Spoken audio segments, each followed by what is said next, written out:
would like to say good morning to the person's family and extended family, to the distinguished members of the clergy, to all of the friends and associates, fellow alumni, fellow veterans, all civil rights cousins that might be present.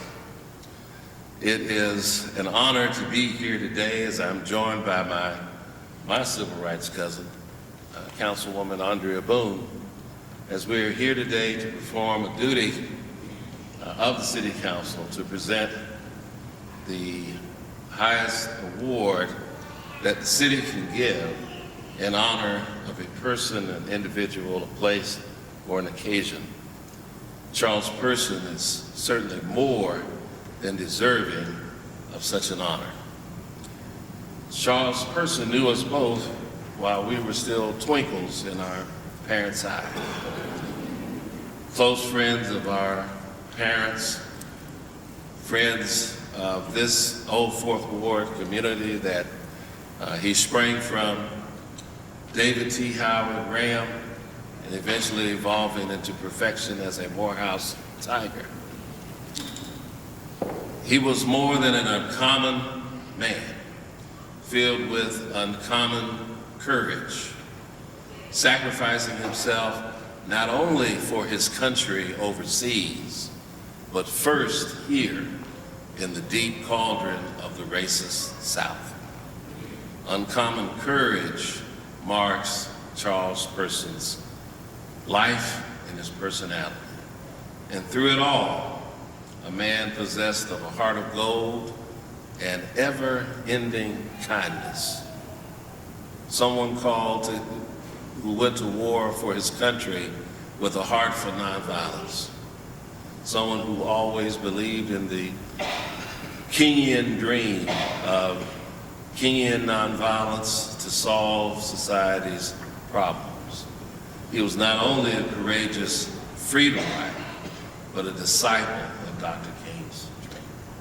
And so with that, we have a proclamation from the City of Atlanta and several letters from other council members.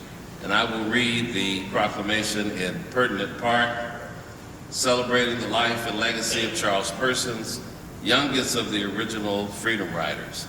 Whereas Charles Person was born on September 27, 1942, in Atlanta, Georgia, dedicated his life to the pursuit of civil rights, justice, and equality.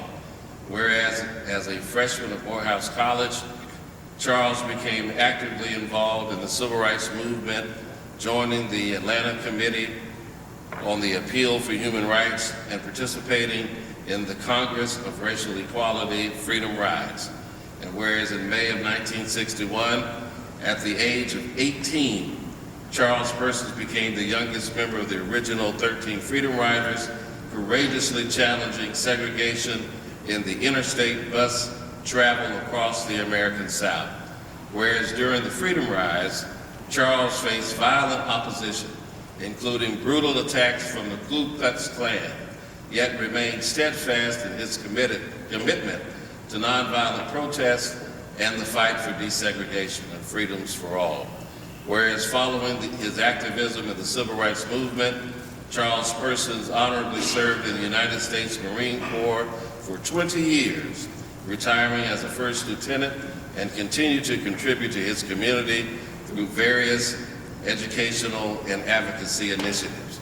Charles is the co-founder of the Freedom Riders Training Academy in 2021, aiming to educate individuals on peaceful protest strategies and the protection of the constitutional rights, hereby inspiring generations to pursue the practice of equality.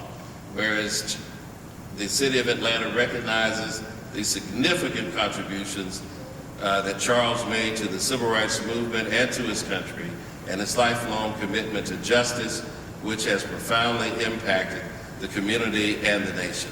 Now therefore be it proclaimed that we, the members of the Atlanta City Council, on behalf of the citizens of the City of Atlanta, hereby proclaim January 24, 2025 as Charles Person Day in memoriam, in the city of Atlanta in recognition of his extraordinary contributions to civil rights and his unwavering commitment to justice and equality.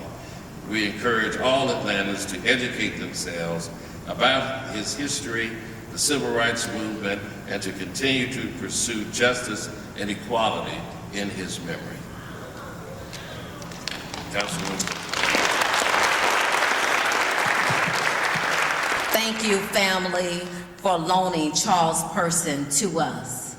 We are so very thankful that we had an opportunity to know him personally, especially as he moved around in the Adamsville community, as he marched alongside Lonnie King, Julian Bond, Carolyn Longbanks, Charles Black, and so many others. We are so very thankful that we had a chance to work and meet him. Also, we have letters from the Honorable Congresswoman Nakima Williams, who also has sent a proclamation, and the 61st Mayor of the City of Atlanta, Mayor Andre Dickens. Thank you.